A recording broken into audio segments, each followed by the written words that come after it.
그러면 사명살에 대한 걸 마저 다 본 다음에 이제 다시 형파에 대한 거를 얘기를 말씀드리겠는데, 좀 전에 인신사 사명살 했잖아요. 그 다음에 두 번째 우리가 축술미 사명살이라는 게 있어요. 축술미.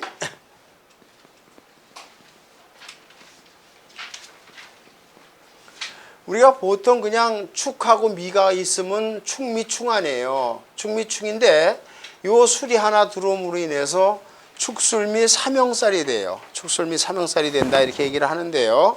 자, 예를 들어서 봅시다. 사주가 예를 들어서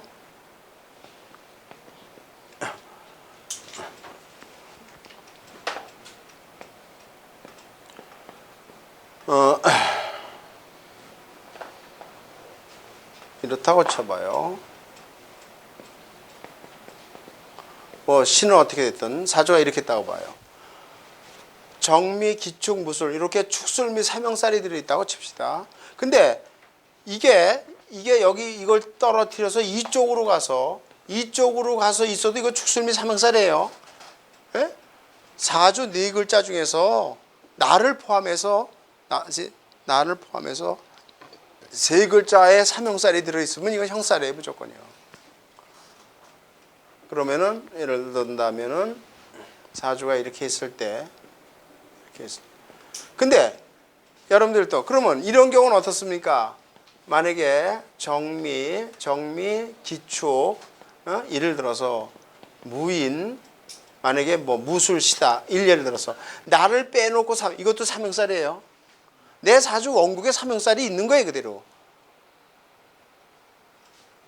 내 사주 네 글자 중에서 물론 이런 경우는 내가 직접 들어있지 않으니까 강도가 이거보다 훨씬 약합니다. 그러나 사명살이 없어지는 건 아니에요. 사명살은 사명살대로 그대로 있는 겁니다. 그런데 그럼 우리가 왜 사명살이냐 그러면은 일반적으로 자 축미충을 왜 겁내냐 하면은 요 안에 지장간이 여기는 기토가 물론 본기지만은 여기는 신궁과 계수가 들어있어요. 그죠? 축 중에는. 근데 미는 정화와 을목이 들어있죠. 그래서 이렇게 을신충, 이렇게 정계충, 쌍충이 되어 있는 거 아니에요. 축미충이. 그러니까 왜 우리가 축미충을 겁내냐면 지장간이 을신충과 정계충이 동시에 같이 들어있죠. 그렇잖아요. 그래서 이제 충을 따지는 거거든요. 근데 여기 술이 하나 더 들어와 봐. 그러면 술이 들어오면은요. 술은 지장간이 무토가 있고요. 그 다음에 여기 신궁과 정화가 들어있죠. 술의 지장간이 신궁과 정화가 들어있지 않습니까? 그러니까 신궁과 정화가 들어있는데 우리가 아까 축미충일 때는 을신충이었어요. 이렇게 을신충이었는데 이게 들어오면 신이 두 개가 돼. 두 개가 들어와서 쌍으로 축이 되는 거죠. 근근목으로 때리는데 두 개가 붙어서 더 때리는 거 아니에요. 그러니까 강도가 아까 인신사처럼 강도가 몇 배로 커지는 거예요. 또 아까 정계충이었어요. 정계충이었는데 이렇게 정계충이었는데 여기 정계충인데 정화가 이렇게 두 개. 그러니까 요렇게 충이 요렇게 충. 이거는 강도가 더 커지는 거예요. 충은 강도가 더 커지는 거예요. 합은 1대1로만 합이 되지만. 그러니까 사명살이 되면은 충의 강도가 이렇게 두 배로 커져. 두세 배로. 그래서 이 축미충보다 사명살을 겁내는 거예요. 그럼 이런 경우에 사명살이 된 경우의 해석은 일간을 기준해서 해석을 해라. 무조건 일간을 기준해서 해석을 해요. 그래서 일간을 기준해서 요 안에 지장간들의 의미를 다 해석해야 돼요. 그러니까 무토를 기준해서 요 안에 있는 지장간들을 다 해석하라고요. 그러면 자 여기 내가 무토가 있는데 저기 지금 충이 신금과 을목이 쌍충이 돼 있어요. 그 다음에 정계충이 돼 있어요. 이렇게. 그러면 해석을 해봐요. 목국토, 토생금. 그러니까 정관과 식상이 동시에 깨지는 거죠. 그 다음에 화생토, 인성과 토국수, 재가 동시에 깨지는 거예요. 그러니까 뭐예요? 뭐 나쁘게 얘기하면 가정이 풍지박산되는 거죠. 다. 그래서 삼형살을 겁내는 거예요. 여자 사주들도요. 이렇게 삼형살이 돼 있는 이런 만약에 무토다 그러면 더 그래. 이런 사주들은 가정 여자 사주라면은 일부 종사하기가 어렵습니다. 뭐 거의 그래요. 가정 생활하기가 어렵습니다. 그런데 자, 요게 삼형살인데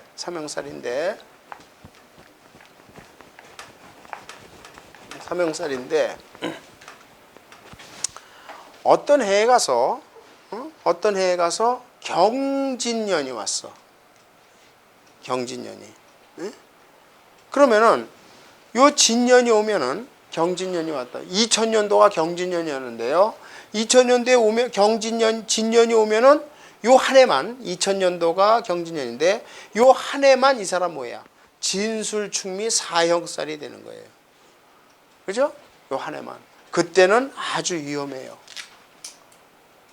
아주 위험합니다. 그러니까 삼형살에서 나머지 하나가 더 들어왔을 때는 아주 나쁘다는 걸 잊지 마세요. 아까 인신사 삼형살하고 똑같은 거예요. 똑같은 겁니다.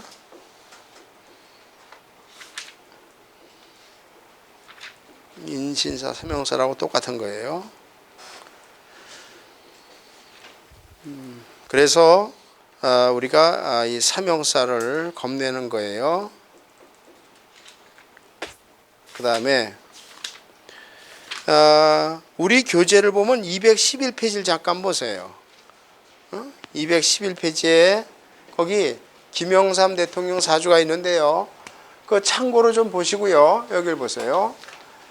만약에 아까 인신사회처럼요. 사주가 이렇게 있는데 사주에 예를 들어서 이렇게 4개가 다 있을 때 아예 사형살 자체가 들어있을 때 이것도 제왕격 사주라고 그래요. 원국 자체가 다 들어있을 때 이게 4개가 다 들어있을 때요. 근데 이것도요. 아까 그 박정희 대통령 사주처럼 일간의 힘이 강해야 됩니다. 즉 예를 들어서 봐요.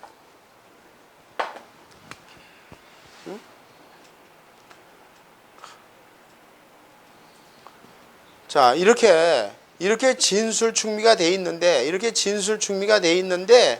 일간의 힘이 강해야 돼요. 뭐 김이라든가 뭐 이런 식으로 일간의 힘이 강해서 이 충을 내가 힘으로 버틸 수가 있어야 됩니다. 이해가 되겠어요? 일간의 힘이 예를 들어서 약하다고 봅시다. 만약에 여기에 예를 들어서 개수라고 봐요. 개수. 이 사주는 죽었다 깨나도 왕되기 어려워요. 아시겠어요? 일간의 힘이 강하지가 않으면 어떻게 되겠어요, 이게 관살 혼잡이 돼버립니다. 이래갖고는 이게 왕커녕 시종 하인도 못 돼요. 그러니까 반드시 아까 인신사회처럼 진술충미도 일간의 힘이 강했을 때 버틸 수가 있다. 그런데 그렇다고 해서 뭐 아무리 어쨌든 간에 강하든 흥하든 진술충미란 사형살이라는 그 형 자체가 없어지는 건 아니에요. 그래서 우리가 삼형살을 겁내라 하는 게 그런 의미입니다. 자, 그 다음에요. 이제 하나 더 형살이 있는데 그 형살을 세 번째로 자묘유 삼형살이라고 그래요. 그러니까 이건 물론 도화 삼형살이에요. 아까는 역마 삼형살이고 화계 삼형살인데 이건 도화로 된 삼형살이에요. 좌오묘유가 있는 사주. 그러니까 사주가 이렇게 있을 때 예를 들어서 사주에 이렇게 들어있다. 순수에 상관없어요. 순수에 상관없습니다. 뭐 이렇게 있어도 이거는 떨어져 있었어도 이것도 삼형살이에요. 순수에 상관없습니다. 그래서 이런 얘기는 근데 이제 우리가 여러분들이 이제 이게 항상 그 경험이 중요한 건데요. 제일 겁나는 게 뭐냐면 실질적으로 우리가 보면은 자를 깔고 있는 삼형살이 제일 겁나는 거예요. 그 이유가 뭘까요? 이게 이 자체가 도화살이죠. 근데 도화의 핵심 글자가 뭐예요?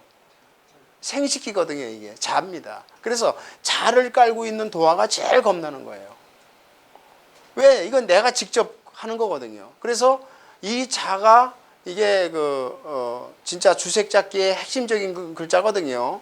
그래서 이 자를 깔고 있는 이런 사람들은 진짜 이 뭐냐면은 여러 가지로 이런 주색잡기로 인해서 패가망신할 우려를 갖고 있는데, 문제는 일간이 뭐냐? 일간을 기준해서 뭐 일간이 묻어 다르면 일간을 기준해서 해석을 하는 건 똑같은 거예요.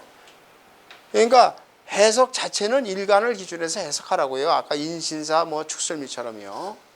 근데 나머지 하나, 만약에 나머지 하나 5년이 왔다. 뭐 어떤 해에 무오년이 왔다. 이 사람이 무자. 그럼 요 한 해는 뭐가 돼, 이 사람이? 사형살이 되는 거죠. 그러면 아주 나빠요. 사형살이 되면 아주 나쁩니다. 그러니까 마찬가지로. 자, 그런데 잊지 마실 게 있어요.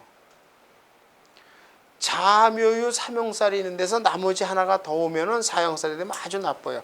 어떻게 나쁠 것이냐는 건 일간을 기준해서 해석을 하시라고요. 일간이 뭐냐에 따라서 십신의 원리를 집어넣으라고요. 뭐 비견, 겁재, 식신 이거를 해석을 하시라고요. 근데 대부분 남자고 여자고 이렇게 자를 깔고 있는 삼형살에 나머지 오화가 들어오면 거의 100% 가정이 깨집니다. 이건 거의 100% 가정이 깨져요.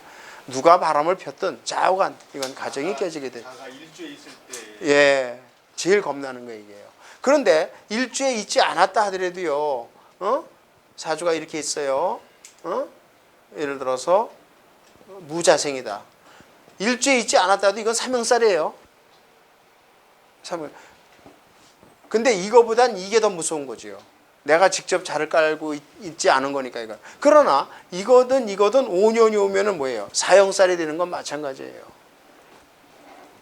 근데 이런 사주들은 거의 가정이 5년이 오면 깨진다고 봐야 돼요. 남자고 여자고 뭐 어떻든 뭐. 그래서 그런데 지금 신기하게 보세요. 신기하게 이걸 꼭 아셔야 됩니다. 여러분들 우리나라 역학책 어떤 책을 뒤져봐도요. 어떤 책을 뒤져봐도 아까 우리가 인신사의 사형살이라든가 진술충미 사형살을 갖고 있는 건 구성이 좋으면 제왕격사주라고 그랬어요. 그렇죠? 근데 요 자오 묘유인 사주를 다 갖고 있다. 예를 들어서 이렇게 갖고 있다. 이건 사형살을 갖고 있는 사주인데 이 사형살을 다 갖고 있는 사주는 절대 제왕격 사주가 아니라고 그래요. 왜 그럴까요? 좌오묘를 다 갖고 있는 사주는 절대 제왕격 큰 인물이 될 사주가 아니에요. 그 이유가 왜요?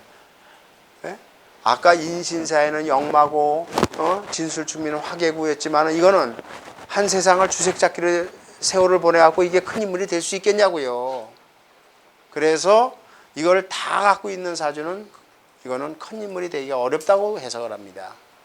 그러니까 예를 들어서 뭐 한두 개 있는 거야. 좌오묘 중에서 한두 개는 다 있어야지 뭐 놀기도 하고 뭐 또 연애도 할 줄 알고 다 좋은데 이걸 다 갖고 있는 사주를 사형살. 우리가 아까 인신사회나 진술충미는 일간의 힘이 강하고 구성이 좋으면 조직의 우두머리가 된다고 그랬잖아요. 그렇지 않습니까? 그런데 이거는 절대 조직의 우두머리가 되기는 어렵습니다. 한 세상을 주색잡기로 보내서 어떻게 왕이 되겠어요? 어떻게 조직의 사장을 할 수 있겠어? 그러니까 이런 사주를 우리가 좋게 안 보는 거예요. 이거는. 네? 그래서 그런데 자, 지금 제가 충보다요. 육충보다 더 겁나는 삼형살에 대한 걸 설명을 했어요. 그럼 충하고 형하고는 그러면 여기서 여러분들이 어떻게 배우셨냐는 걸 좀 확인해. 어떻게 배우셨는지 모르지만요. 이걸 꼭 아셔야 됩니다. 이거 보세요. 그럼 도대체가 우리가 충원 얘기를 했어요. 충원에 아까 조금 전에 충원 얘기했는데 그럼 도대체 사주에서 형은 뭐고 판은 뭐냐 이거예요. 이거 해석을 어떻게 할 거냐는 거예요. 형은 뭐고 판은 뭘까? 예? 우리는 형파가 들어오는 것도 겁내요. 그 형이 들어오면 좋은 게 아니고 파가 들어도 좋은 게 아닙니다. 형파를 해석을 어떻게 할 거냐는 거를 충국의 원리를 했기 때문에 그 의미를 부여를 해보려고 그래요. 자, 첫째로 형이나 파나는 사실은 해석이 거의 동일합니다. 즉 뭐냐면은 형이나 파가 들었을 때 형이나 파가 들었을 때 해석상의 의미는 거의 동일해요. 즉 일간을 기준해서 그 의미를 부여합니다. 근데 형은 뭐고 파는 뭐냐 하면은 형은 말 그대로 이거는 형벌을 받는 거야. 이거는 깨지는 거야. 파괴되는 거야. 한문 안에 정답이 있어요. 그럼 우리가 자 봐요. 우리가요 사주 8자에서 생각을 해봐요. 예를 들어서 내가 무진일주인데 사주 8자에서 내가 무진인데 진인데 밑에 지지가 4개입니다. 4개인데 12자죠. 지지는 우리가 계절의 변화를 했으니까 12계절 아닙니까? 12개예요. 근데 여기 지지가 4개인데 4기둥이니까 지지가 4개 지주 중인데 전체는 12지주 아니에요? 12지주에서 똑같은 게 하나 더 있다고 봐. 진진. 그러면 나하고 동일한 게 자, 우리 세상을 살아가는데요. 자연스럽게 생각해봐. 우리는 왜 4계절이 있는 나라가 살기 좋다고 그래? 봄이 지나면 여름, 우리가 이렇게 춥다가 겨울이 춥다가 조금 지나면 따뜻한 봄이 들어오고 봄, 여름, 가을, 겨울 이게 4계절이 다 골고루 있어야지 좋죠. 그 항상 여름만 있고 항상 겨울만 있으면 어떻게 되겠어요? 우리가 오늘날 옛날에 5,000년 전에 주육에서도 그 원리를 아는 거예요. 쉽게 얘기해서 항상 여름만 있는 나라, 항상 겨울만 있는 나라가 잘 살 수 있어요? 즉 지금 선진국인 나라들이 다 뭐야? 다 사계절이 뚜렷한 나라들이죠. 예? 적도 이남에 있는 나라, 적도 이하에 있는 나라들이 잘 사는 선진국이 있을 수가 없어. 게을르니까 여름만 있으니까요. 마찬가지예요. 우리 사주는 내가 지지가 연월일시 4개인데 12자 중에서 골고루가 들어가 있어야지. 똑같은 게 겹치면 어떻게 되겠어? 딴 게 들어올 자리가 없는 거 아니에요. 그렇잖아요. 바로 그걸 형살이라고 그러는 거예요. 아시겠어요? 그러니까 형살은 무조건 똑같은 거 들어오는 거. 지지. 이것도 다 형살이에요. 다 형살입니다. 이게. 똑같은 글자가 2글자. 사주 8글자 중에서 천간을 얘기하는 게 아니라 지지를, 이 4계절이니까 4계절. 천간은 그렇잖아요. 역학에서 천간은 음양 오행을 갖고 맺는 거고 지지는 12지지 12달을 갖고 계산한 거예요. 봄, 여름, 가을, 겨울 갖고. 그러니까 지지가, 요거는 지지만 따지는 거예요. 지지가. 파도 마찬가지예요. 지지가 쌍으로 있는 거, 이거를 형이라고 그래요. 이해됐어요? 그럼 형이 있는 게 왜 나빠요? 형이 있는 거는 자, 봄, 여름, 가을, 겨울 다 들어오는 계절이 좋지 항상 똑같은 게 있으면 좋을 리가 없고, 또 하나는 이게 비견의 의미이기 때문에 그래. 비견. 그러니까 우리가 비견이 너무 강하면 나쁘다고 그러죠. 비견이 강하면 형제가 많은 거니까 좋을 티가 없잖아요. 그래서 이거 10년씩 공부하고도 그거 모르는 사람 많아요. 형하고 파하고 어떻게 다른지 모르고 해석을 못하는 사람 많아요. 형은 계절적 의미에서 분석한 거예요. 이해가 되겠어요? 그러니까 쌍으로 있는 건 거의 다 형이에요. 진진, 술술, 해해, 쌍으로 있는 건 다 형이에요. 사주 4글자에서 똑같은 게 있는 게 좋을 리가 없잖아요. 그런데 왜 우리가 형을 갖고 있어도 그렇게 크게 의미를 부여하지 않았냐면은 같은 형이라 하더라도 예를 들어서 만약에 여기가 경진이라고 칩시다. 근데 만약에 이게 용신이라고 봐. 이 사람이 신약한 사주라 가정을 해볼게요. 이게 용신이라면 이게 용신이 2개 있는 거니까 괜찮을 수도 있다라고 봤기 때문에 그런 거예요. 그런데 만약에 여기가 만약에 무토가 돼서 이게 기신이라고 봐. 기신. 이것도. 그러면 기신이 2개 있는 거니까 아주 나쁜 거죠, 이게. 나쁜 겁니다. 그러니까 물론 그 형이라는 게 용신이 되면은 뭐 그렇게 크게 그 형을 부여하지 않았던 거예요. 그러나 기신이 되면 형은 형대로 남아있는 거니까 나쁜 거예요. 근데 그거는 형을 안 따져도 나쁘죠. 신강사주에 이거는 기신이니까 이것도 나쁘고 이것도 나쁜 거 아니에요. 그러니까 일지 시지가 다 나쁘다라고 우리가 해석을 하는 거고, 당신은 자식덕이 없고 노후가 나쁘다라고 해석을 하는 거죠. 근데 그거는 형을 안 따져도 용신에 의해서 저절로 분석이 되는 거 아닙니까? 그래서 그걸 무시했던 거지만은 사실은 형은 형대로 남아있는 거예요. 그래서 사주는 우리가 조우가, 그러니까 뜨겁고 차고 하는 그 조우를 잘 맞으려면 뭐예요? 네 글자가 골고루 들어가 있기를 바라는 거죠. 그래야지 봄, 여름, 가을, 겨울을 다 이제 그런 의미에서 부여한 게 형의 의미예요. 그러니까 형은 대부분 쌍으로 들어가 있는 건 지지를 따지네. 천간은 안 따지는 거예요. 사계에서 지지만 하는 거니까. 그래서 지지에 쌍으로 들어가 있는 건 다. 그러니까 예를 들어서 여러분들 책에는 뭐 진진형, 뭐 해해형 뭐 이렇게 있지만 12지지에 다가 쌍이, 다 이게 형이에요. 자자 무조건 다 똑같은 거예요. 글자가 있는 거는 형의 의미예요. 이해됐죠? 그럼 파는 뭐냐? 근데 형이라고 해서 무조건 나쁘다라는 보다도 용신이냐 아니냐를 갖고 기준을 해서 판단하시는 거야. 용신이 되면 형의 의미는 아무런 의미가 없는 거고, 그게 기신일 때는 나쁜 거죠. 근데 그건 형을 부여하지 않아도 나쁜 거 아니에요. 그러니까 뭐 더 그때 어떻게 나쁠 거냐는 건 뭐 연월일시 어느 궁에 있느냐, 뭐 또 십신의 의미를 갖고 해석을 하시면 되는 거고요. 파라는 건 뭐냐면은, 파라는 거는 충의 원리, 충의 원리에서 파급된 거예요. 충의 원리에서 파급된, 충의 원리에서 파급된 이론이에요. 충의 원리에서. 그럼 이건 무슨 얘기인 거 아니에요? 자, 이쪽에. 자,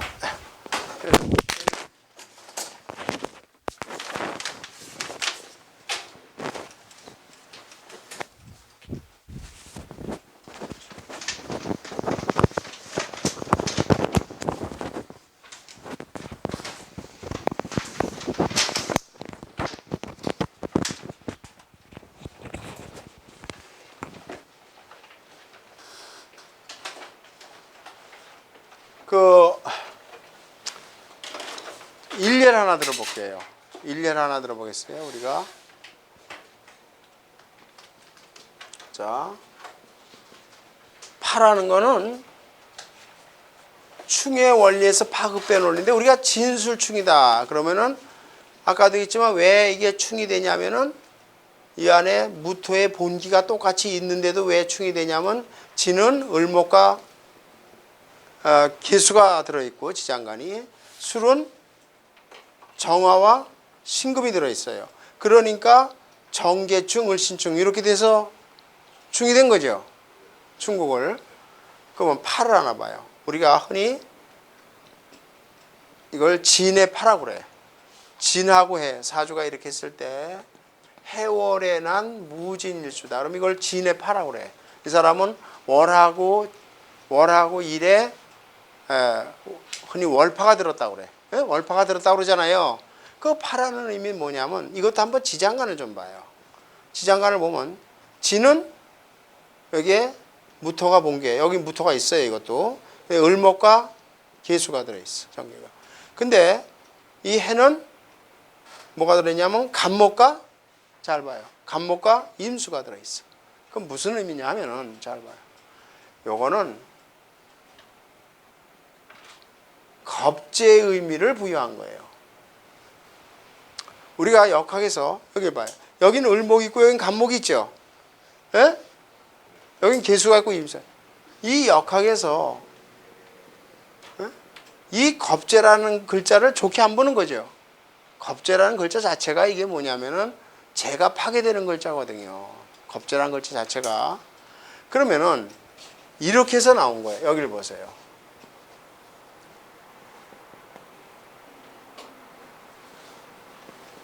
이거 보세요. 자, 이 역학에서요. 역학에서 신기하게 묘를 기준해서 여기가 양권입니다. 유를 기준해서 여기가 음권이에요. 태음권, 태양권 하는데 반드시 태양권, 태양권이 마주보고 축이 돼 있어요. 그러니까 자오충, 묘유충. 예? 그 다음에 인신충, 사해충, 진술충, 충미충 이렇게 돼 있어요. 그런데요. 자, 요거하고 하나 떨어져 옆에 있는 글자. 이거를 파라고 그래요. 이쪽이 양권이 이쪽이 음권인데 이쪽이 마주보고 서들 안 좋죠. 역학 자체가 겁제관계 아니에요. 자, 여기 땅속에 간목 있고 봄에 싹이 올라오는 게 을목이죠. 겁제관계 아닙니까?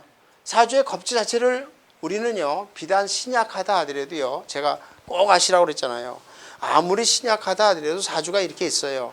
예? 내가 갑자일주인데 을 이거 절대 부자가 될 수가 없어요.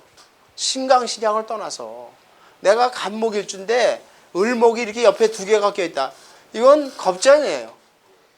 쉽게 해서 밥그릇 하나 놓고 형제가 여럿이 매달리면 나한테 두를목이 있냐고요. 그러니까 신강신약을 떠나서 겁제라는 개념이 나쁜 게 역학에서. 그러니까 이 글자 자체를 이렇게 무서운 글자를 쓴 거예요. 왜 비견이라는 글자는 견줄견자를 좋은 글자를 써놓고 왜 같은 적인데도 오행용 달리해서 왜 겁자를 이렇게 무서운 글자를 썼겠어요. 바로 그겁니다. 이걸 봐요. 지금 잊지 마세요. 음권 양권에서 충 옆에 있는 게 파예요. 아시겠어요? 그 다음에 이거 사술도 파라고 그래. 술 옆에 있는 사술도 파예요. 자, 봐요. 사술도 파. 우리가 사주가 이렇게 있을 때 이 사술도 이거 나빠요. 이게 나쁩니다. 예를 들어서 어떤 사람이 정사일주인데 술월에 났다. 이 구성이 나쁜 거예요. 이게 파가 있는 거예요. 이게. 여러분들 신살에서도 따지는데 파가 있는 게 거의 다 이게 신살에 들어가요. 어? 그러면 여러분들 신살 외우려고 그러지 말아요. 그거 골 빠지지 않아도 저절로 알아. 왜냐하면 우리가 그 신살에서 정신질환이 들어오는 살을 뭐라 그래요? 뭐 홍염살 뭐 이런 거 있잖아요. 에? 그런 신살들이 다 파에 들어가요. 그러니까 이렇게 둘이 이런 사주들이요. 이게 파이면서 신살에 들어가는 거예요. 이것도 마찬가지야.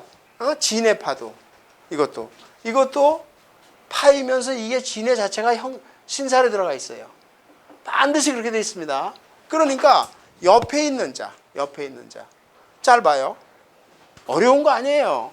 음권 양권에서 겁제관계가 들어가 있는 게 다 파의 의미예요.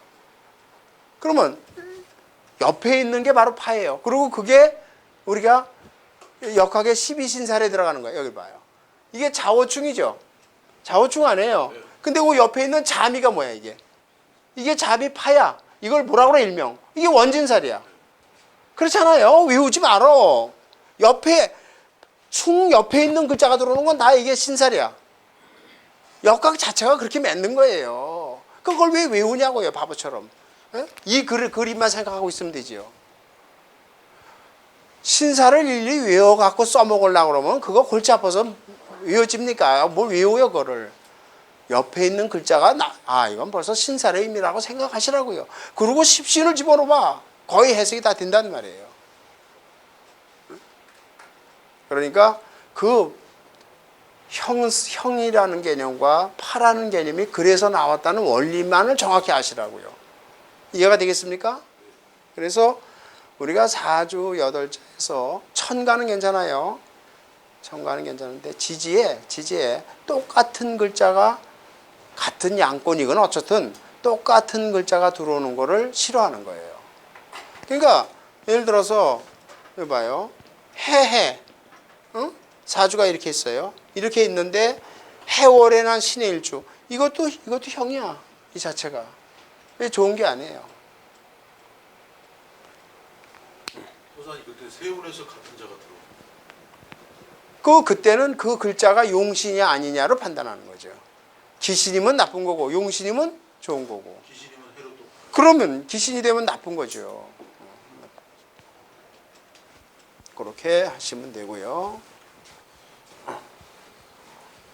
그래서 우리가 충국의 원리를 하면서 요 사명살 그다음에 형파의 의미를 아시면 돼요.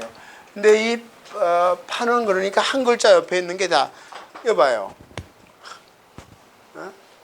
이게 이거 보세요. 묘유충이죠. 예? 묘유충인데 같은 양권인데도요. 같은 양권인데도 이렇게 묘신이 이게 신살이에요. 파의 의미예요. 그 왜 그러냐면 이게 신금인데 이게 금금목으로 이걸 치기 때문에 그래요. 그러니까 이것도 뭐예요? 묘신. 이것도 원진살이라고 그러죠. 원진이라고 그러는 거예요. 그래서 그런 말을 붙인 거예요. 다 신살의 의미입니다. 그러니까 일일이 외우려고 애쓸 필요가 없어요. 다만 우리가 이제 뭐냐면은 신사를 부여할 때 꼭 알아야 돼. 그러니까 지금 우리가 인신사의 역마, 진술충미, 화계, 자오묘유, 도화 이런 기본적인 걸 하고 이제 우리가 꼭 이제 신살 중에 꼭 알아야 될 몇 가지들을 사주에서 신례를 가지고 이제 우리가 설명을 해야 돼요. 이제 특히 이제 여자들 사주 같은 경우에 뭐 고란살이 있는 걸 나쁘게 생각해요. 왜 나쁜지를 이제 우리가 사주를 갖고 봐야 되고요. 그 다음에 이제 여자 사주에 걸록격 사주가 됐을 때 나쁘게 해석을 합니다. 그 어떤 의미를 갖느냐는 걸 이제 사주를 실제로 가지고 이제 분석을 해봐야 되고요. 우리가 여기서 이렇게 축 옆에 한 글자 옆에 있는 게 별로 좋지가 않아요. 이거 봐요. 마찬가지예요. 축하고 오하고가 뭐 이게 원진이죠. 이것도 원진이에요. 그죠? 자오충인데 요가 하나 옆에 있는 거 이것도 원진이에요. 축어도 원진이죠. 그래서 대부분 뭐냐면 이게 충국이 음권 양권에 이렇게 마주보고 충국이 돼 있는데 한 글자 옆에 있는 거에 대부분 신살이다라고 생각하면 틀림없이 맞습니다. 글리를 외우지 마시라고요. 이 그림만 생각하고 옆에 있는 글자를 생각하세요. 그러면 사주가 한눈에 들어오는 게 뭐냐면은요. 어려운 게 아니라고. 예를 들어서 여기 뭐 무자가 있는데 만약에 여기 미월에 났다. 그러면 일일이 해석을 안 해도 벌써 요게 자오충인데 옆에 원진. 그러니까 요거는 이 사람이 결혼하면 이 부부간의 갈등을 좀 겪겠구나. 시어머니하고 사이가 안 좋으니까. 그냥 한눈에 그냥 읽는 거지 뭐 원진살 굳이 외우지 않아도 이 글자를 자오충 옆에 있는 게 신살이거든요. 대부분.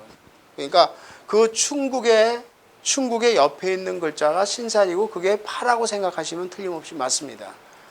그리고 똑같은 글자가 겹치는 걸 꺼린다. 천가는 괜찮아요. 지지는 왜냐하면 계절을 갖고 했기 때문에 그게 형살이라는 거예요. 쉬었다 하시죠. 조금만.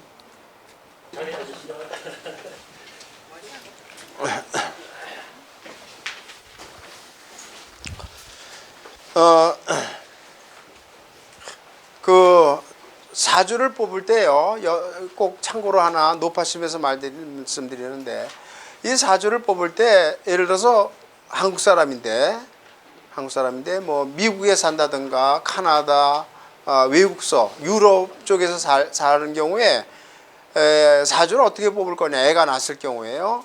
그때 우리 시간으로 환산하는 거 아닙니다. 그때 그 나라 기운을, 우리가 사주라는 거는 어머니 뱃속에서 애가 나오면서 손을 피면서 하늘과 땅의 길을 받고 태어나는 거예요. 그걸 분석하는 게 사주 이론입니다.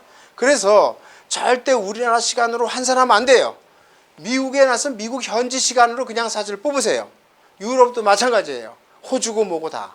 그런데 이 역학이라는 건 전제가 뭐예요? 사계절을 전제로 해서 12지지를 따진 거예요. 그죠? 봄, 여름, 가을, 겨울.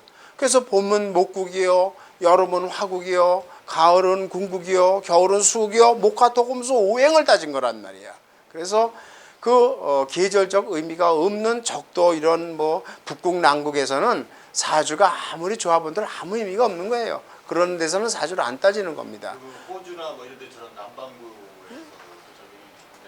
그러니까 그런데 원칙적으로는 호주 사람들이 사주 그 의미가 없는데요. 우리하고 사계절이 다르고 없잖아요. 그러나 한국 사람이 호주에 사는데 애를 낳았을 경우는 호주의 현지 시각으로 해서 사주를 뽑아서 풀어주라 이런 뜻이에요. 아시겠죠? 근데 하여튼 그러니까 현지 시각으로 해 그냥 그 나라 걸로 하시라 이거예요. 우리 걸로 환산하면 안 돼요. 그리고 또 그래서 이 사계절이 뚜렷한 근데 뚜렷하지 않아도 한국 사람이니까 하는 거지 현지인이라면 아무런 의미가 없는 거예요. 이해가 되겠어요? 한국 그 사람이 언젠간 한국에 들어와서 살 거 아닙니까? 저기 아프리카가 아니고 태국 같은 데도 이 상하이 나라니까 거기도 해당이 안 되겠네요. 그러니까 해당은 안 되는데 우리나라 한국 사람이 살고 있을 때는 그 사람이 영원히 거기서 사는 게 아니고 한국에 올지도 모르니까 사주를 현지 시각으로 뽑아주라 이거예요. 이해가 됐죠? 네.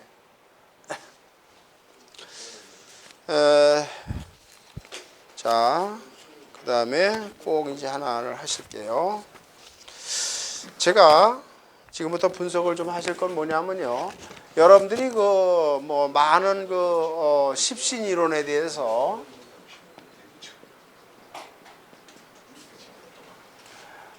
십신 이론에 대해서 기본적인 원리를 알고 있을 텐데요.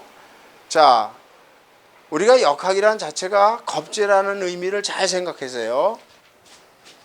왜 간목은 간목 있고 을목 있는데 왜 이거를 똑같은 목인데요. 똑같은 목인데 왜 이거를 겁재라고 그래 서로들. 에? 이 겁재라는 글자가 이게 목을 치는 글자예요. 쉽게 해서 거세할 것자입니다. 그러니까 목을 친다기보다도 사람의 생식기를 잘라내는 글자거든요. 이게 무서운 글자입니다. 에? 그러면은 왜 이런 무서운 글자를 썼을까? 바로 이거예요. 이게 낮에 해가 떠서 일하는 거와 해가 지고 나서 우리가 이 정적인 개념과 이게 다르기 때문에 음권 양권에 의해서 겁재말이 들어간 거거든요. 역학 자체가. 그래서 이 지금 제가 용신을 뽑으면서 태양권, 태음권의 관계를 잘 설명한 걸 머릿속에 염두에 두시고 사주를 해석하는 원리를 조금 설명을 할까 해요. 그래서 첫째로 우리가 비견이라는 개념을 좀 보자 이렇게 해요. 비견. 뭐 다 아시는 거 아니에요. 비견이라는 거는 나하고 동일한 오행, 나하고 동일한 오행으로서 음양도 동일해이죠. 그러니까 사주가 이렇게 했을 때 내가 예를 들어서 갑술월의 갑자일주다. 그러면 요게 비견이죠. 그죠? 나하고 동일한 거. 근데 나하고 동일한 게 비견인데 이 비견은 우리가 육친에서 봤을 때 육친에서 봤을 때는 그러니까 육친은 친척이 아니라고 그랬죠. 그러니까 우리가 사주에서 따지는 건 6사람만 따지는 거야. 그러니까 제일 먼저가 부모. 나한테 제일 중요한 게 아버지 어머니죠. 그 다음에 형제 자매.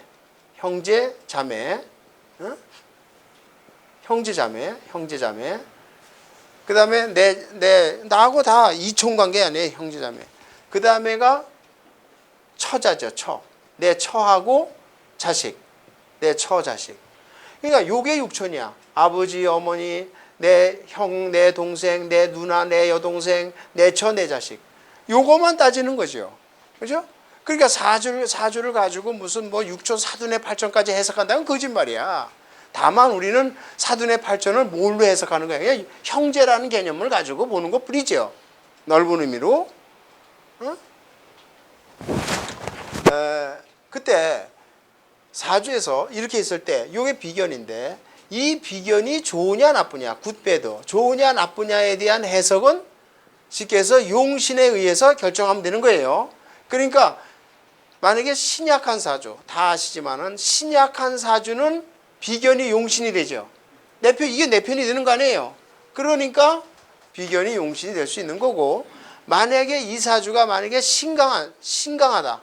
만약에 사주가 뭐 갑자, 예를 들어서 이렇게 간목이 많다. 이렇게 간목이 많다면 이거는 신강한 사주니까, 신강한 사주의 이 비견은 뭐예요, 이건? 이건 나한테 나쁘잖아요. 그러니까 이건 절대 용신이 안 되고 기신이니까 이 비견이 나쁜 작용. 이 비견이 나쁜 작용을 하는 거죠. 나쁜 작용을. 이렇게 해석을 하면 되는 거죠. 그러니까 쉽게 해서 우리가 비견, 사주에서 비견의 해석을 어떻게 하느냐 하는 거는, 사주에서의 비견이라는 건 내 형제예요. 그러니까 반드시 나하고 똑같은, 남자 형제면 남자 형제, 여자 형제면 여자 형제끼리의 의미가 비견입니다. 근데 이 비견이 좋으냐 나쁘냐 하는 거는 용신이 아니냐에 따라서만 해석을 하면 돼요. 그죠? 그러니까 사주가 강하면은, 신강한 사주는 대부분 비견이 좋을 수가 없는 거예요. 그러니까 신약하면은 비견이 좋은 거고요. 그러니까 쉽게 얘기해서 이 비견에 대한 의미는 우리가 그렇게 해석을 하면 되는데요. 근데 이제 제일 문제가 되는 건 뭐냐면은, 근데 자, 우리가 이 비견이 많을 때가 뭐, 비견이 적을 때는 얘기할 건덕지가 없어요. 비견이 적을 때는 무조건 비견이 용신이 됩니다. 내가 힘이 약하니까. 비견이 없는 사주는요, 무조건 신이 약하기 때문에 용신이니까 무조건 내 형이, 이런 사람은 형의 도움을 받아요. 아버지가 일찍 돌아가면 형의 도움을 받고라도 공부를 한다고. 그러니까 비견이 용신이 된 사람은 형제자매, 어려우면 형제자매한테 손을 벌릴 수가 있고 도움을 받을 수가 있는 거예요. 근데 이렇게 비견이 많은 사주들은 이제 일반적으로 원체 그 비견이 많고 강하니까 형제자매의 도움을 받기가 어렵습니다. 어렵거든요. 근데 우리가 그럼 비견이 많다. 예를 들어서 자, 이번엔 뭐 딴 걸로 병화로 해본다면은 뭐 병호, 예를 들어서 병진, 그 다음에 뭐 예를 들어서 여기를 병신 뭐 이렇게 있다고 봅시다. 자, 이렇게 병화가 많잖아요. 또 병호일주고 엄청난 신강사주고 비견이 많은 사주들은 이게 뭐냐면, 일반적으로 겁재는 더 많을 여지도 없지만 이렇게 비견이 많은 사주들은 일반적으로 이렇게 얘기를 해요. 재가 모이질 않아요. 그러니까 부자가 되려면은 비견이나 겁재가 많은 건 말할 것도 없지만 비견이 많아도 부자 되기는 어렵습니다. 물론 먹고 살아가는 데는 지장 없지만 큰 부자가 되는 거는, 큰 부자가 되는 거는 이게 많은 거는 문제가 좀 된다, 이렇게 얘기를 해요. 근데 물론 이제 지지가 중요한데요. 지지가 중요한데 꼭 그런 건 아니지만 지지가 중요한데, 이제 이런 얘기를 우리가 비견이 많았을 때 이런 얘기를 하는 거고요. 그 다음에는 뭐냐면은, 이런 사람들은 절대 이 비견이라는 개념 자체가 뭐예요? 이게 자존심입니다. 그러니까 내가 이 비견이 난데 이게 자존심인데, 자존심이 3개나 있는 거니까 얼마나 자존심이 강하겠어요. 우리 인간이요, 지렁이도 밟으면 꿈틀하는데 자존심이 없는 사람이 어디 있겠어요? 다 자존심이 있는 거예요. 그러나 유독 자존심이 강해. 예? 유독 자존심이, 그러니까 남한테 죽었다 깨도 고개를 못 숙이는 거야. 그래서 이런 사람들은 직장 생활이 어렵다고 그러는 거 아니에요. 이게 절대 직장 생활하기 어려워요. 그래서 이제 뭐냐면은 우리가 흔히 전문직을 가져라 이렇게 얘기를 하는 거거든요. 근데 어쨌든 이 비견이라는 개념 자체가 적을 때는 좋은 작용을 해요. 그래서 뭐 좋으니까 의미 뭐 말할 여지도 없는데, 이게 비견이 많았을 때 이제 그런, 그러니까 이렇게 비견이 많은 사주들은요, 이런 사주들은 뭐냐면은 직장 생활은 이건 아예 접어야 됩니다. 직장 생활 하려고 들지 말고 자기 전문직을 갖고 공부를 해서 무슨 뭐 회계사가 되든 뭐가 되든 이렇게 전문직을 가든가, 아예 제일 속 편한 건 뭐냐면은 농사를 짓는 거예요. 그죠? 남한테 구속을 안 받는 직업을 가지면 돼요. 예를 들면은 뭐 이건 비견은 큰 저희가고 이제 중요한 건 요걸 말씀드리려고 그러는 거죠. 우리가 비겁에서 자 겁재를 보자.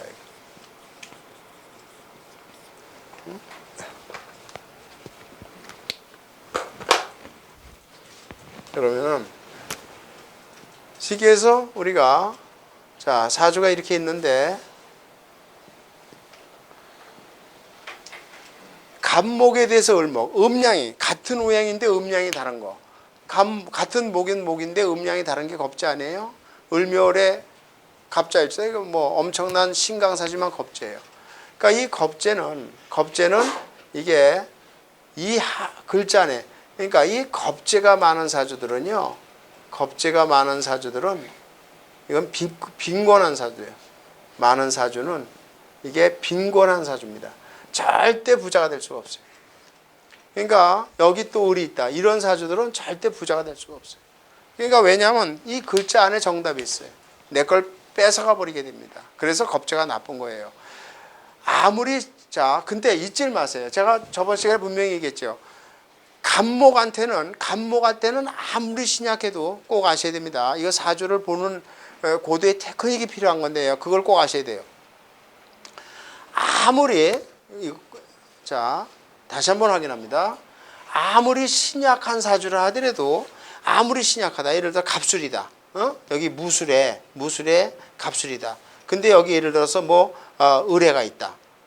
여기 또 뭐 경금이 있다. 예를 들어서 그러면 아무리 신약하다 하더라도 을목이 있는 이 겁재는 절대 갑목은 내 편이 안 돼요. 이걸 잊지 마시라고요. 그러니까 아무리 신약한 사주일 때 요게 이걸 잊지 마시라고요. 갑목은 땅속의 뿌리예요. 갑목은 땅속의 뿌리인데 을목은 이 뿌리를 파헤치고 나오는 게 을목이에요. 그러니까 갑목 입장에서는 아무리 신약해도 을목이 내 편이 안 돼요. 근데 을목은 달라요. 을목은 갑목의 뿌리를 갖고 올라오는 거예요. 그러니까 신약한 사주의 을목은 갑목이 도움이 됩니다. 이거를 잊지 마시고요. 신약한 사주에. 그러니까 겁재도 겁재 나름이라는 말이 그래서 나오는 거예요. 병화하고 정화가 있을 때 저번 시간에 말씀드린 걸 또 되풀이 하는데요. 병화하고 정화가 있을 때 병화 입장에선 아무리 신약해도 정화가 아무런 의미가 없는 거예요. 해가 떠 있는 중천에 초롱불이 들어와 봐야 그게 표시도 안 난단 말이에요. 그러나 정화는 의미가 달라요. 지금 춥단 말이야. 정해일주다. 예를 들어서 뭐 6월에 정해일주다.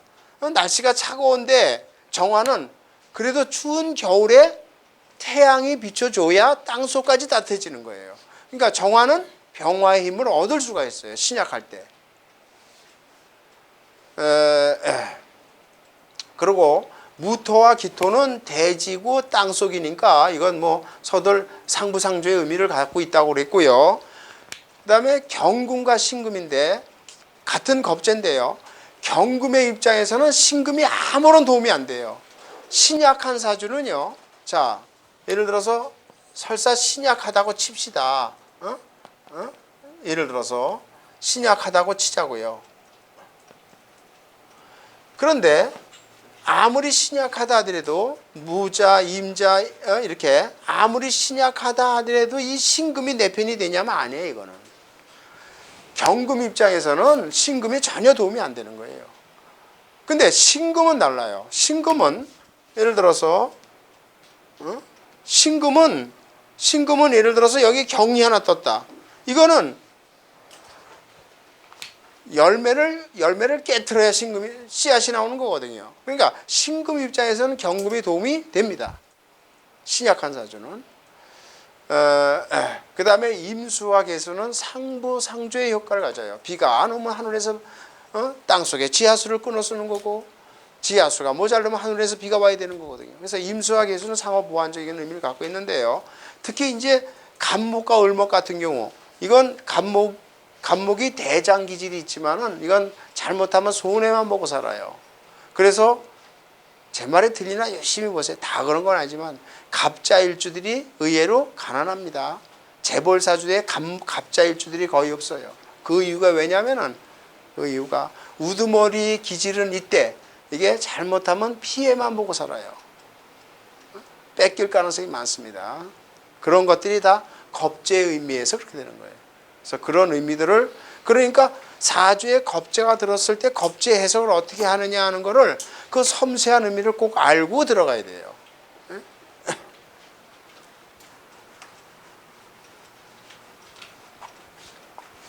그래서 겁제가 많은 사주들이 그러니까 신약하다 하더라도 겁제가 왜 신약하다 하더라도 겁제가 좋을 때가 있고 나쁠 때가 있는 거예요. 그러니까 을목 입장에서는 신약한데 간목에다 의지를 하지만은 또 정화도 병화에 의존할 수는 있어요. 신약할 때. 그러나 신강할 때 겁제가 많을 때는 절대 겁제가 좋을 수가 없는 거 아니에요? 토 기토는 서로 도움 안 되는 예, 아니 상부상조의 효과를 가지고 있어요. 이거는. 예. 그래서 그리고 자 이거 봐요. 요거예요. 겁제가 많은 사주들은 우리가 일반적으로 빈곤한 사주예요. 그러니까 한눈에 읽을 수 있어요. 사주에 겁제가 천간에 벌써 나 말고 두 개가 떴죠? 그건 볼 것도 없어요. 절대 부자가 될 수 없어요. 그리고 이런 사람들은 겁제가 많은 사람들은 절대 사업하면 안 돼요. 여러분들이 뭐 내 자식을 낳던 내 주변을 봤는데 사주를 봤는데 겁제가 나 말고 벌써 양쪽으로 두 개가 떴다. 사업을 한다면 쌍수 들고 말려야 돼요. 절대 돈이 모이질 않을 뿐더러 왜냐하면 돈이 모인다 하더라도 뭐예요? 주변에서 형제 자매가 다 뺏어가 버립니다. 근데 여기서 형제는 친구가 다 포함된 거예요. 우리가 친구도 형제 속에 들어간 거 아니에요? 비견 속에 들어가 있는 거고 겁제 속에 들어가 있는 거거든요. 그래서 주변에 의해서 제가 파괴되기 때문에 겁제란 말이 들어간 거예요. 그런데 자, 봐요. 이 겁제가 많은 사주는요. 겁제가 많은 사주들은 요걸 잊지 마세요. 이복 형제가 있을 가능성이 큽니다. 우리가요. 사주를 보고 한눈에 당신 이복 형제가 있어. 당신 배다른 형제가 있다라는 거 한눈에 읽는 게 두 가지가 있어요. 하나는 두 가지가 있는데 하나는 겁제가 많은 사주가 그런 경우가 있고 또 하나는 요 뒤에 나오는데 또 하나는 편인이 겹쳐 있는 사주. 편인이 겹쳐 있는 사주도 이복 형제나 쌍둥이 사주예요. 편인이 겹쳐 있는 사주가. 그런데 첫째로 요거 이 겁제가 겹쳐 있는 사주도 그 왜 겁제가 겹쳐 있는 게 이복 형제가 있냐면 옛날에도 이복 형제가 다 재산 싸움 한다고 봤기 때문에 그래요. 그래서 자 예를 들면은 이런 사주들을 하나 봐요.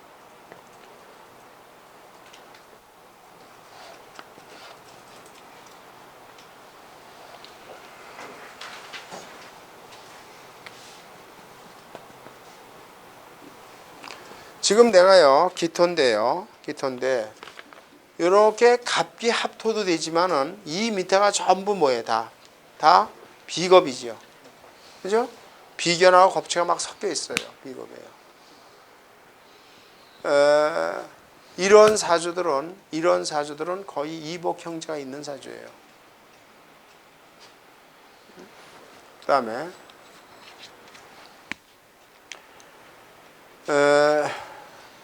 쌍둥이 사주는 조금 의미가 좀 다른데요. 그건 좀 이따 말씀드리는데요. 또 쌍둥이 사주는 좀 더 이복 형제가 있는 사주들은 이 겁제가 많은 사주. 그러니까 비겁이, 그러니까 막 비겁이 섞여 있잖아요. 이렇게 이런 것들. 그 다음에 이런 경우도 있어요. 이것 인성이 나중에인데 인성이 이렇게 겹친 경우. 인성이 겹쳐 있는데요. 예를 들어서 인성도 정인이 겹쳐 있는 사주. 이것도 배다른 형제가 있는 사주입니다. 이런 사주는요, 뭐냐면 쉽게 얘기해서 어머니가 둘인 사주예요. 그러니까 어머니가 둘이 있다는 얘기는 잘못하면 배다른 형제가 있는 걸 의미가 되거든요. 자, 봐요. 이런 사주가 있어요.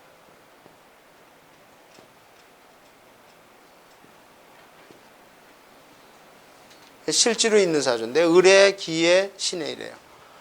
그러면 이론적으로는 이게 다 금생수지만은요. 여기 토생금, 편인이 들어있지만 이 안에 이 해중에는 다 무토가 들어있는 거 아니에요? 그죠? 그러니까 정인이 셋이나 있어요. 이런 사주들도 거의 배다른 형제가 있습니다. 그러니까 뭐냐면은 근데 이제 여러분들이 주의를 하세요. 옛날에는 이런 경우에 거의 100%였어요. 이런 경우도 그렇고. 그런데 그러니까 교과서에 다 그렇게 써 있는 거예요. 이건 교과서에 있는 거 그대로 내가 옮겨놓은 건데 일반 시중에 도란. 그런데 여러분들이 봐요. 이 시대적으로 볼 줄 알아야 돼요. 학문적으로는 이래요. 그런데 오늘날에는 이렇다고 해서 당신 이복 형제가 있다라고 단정 짓지 마세요. 왜 그럴까요? 옛날에는 7남매, 10남매, 12남매 자식을 많이 뒀으니까 그런 얘기를 해. 지금은 많이 낳아야 한 사람이야. 그죠? 아니, 요새는 많이 낳아야 둘 안 해요. 요새 30, 40대 애들 사주를 보고 또는 20대 애들 사주를 보고 이렇다고 그래서 꼭 당신 이복 형제가 있다라고 단정 짓지 말라고요.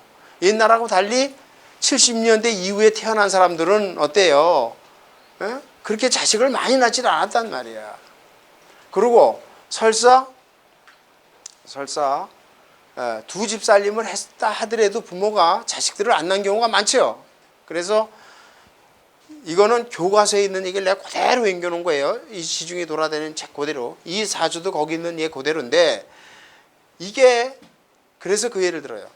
옛날에는 이게 딱딱 맞았어요. 예? 그러니까 60살 넘은 사람들한테는 거의 통용이 됐어요. 근데 지금 30, 40대 애들한테는 이거를 통용시키면 안 돼. 특히 70년대 이후에 태어난 애들은 이게 거의 안 맞어요. 왜냐하면 형제가 일단 한둘밖에 없거든. 그래서 이 얘기를 꼭 단정 짓진 마시라. 이거를 당부하려고 제가 교과서 일반 시중에 있는 책들을 그대로 예를 들은 거예요. 그러니까 일반적으로 이런데, 그러니까 사주도 현대적 관점으로 볼 줄 알아야 돼요. 요새 애들 사주가 이렇다고 해서 야, 너 어머니 둘이라고 단정 짓지 말라고요. 잘못하면 귀세대기 얻어맞거든요. 그러니까 요새는 그런 상황이 아니다라는 걸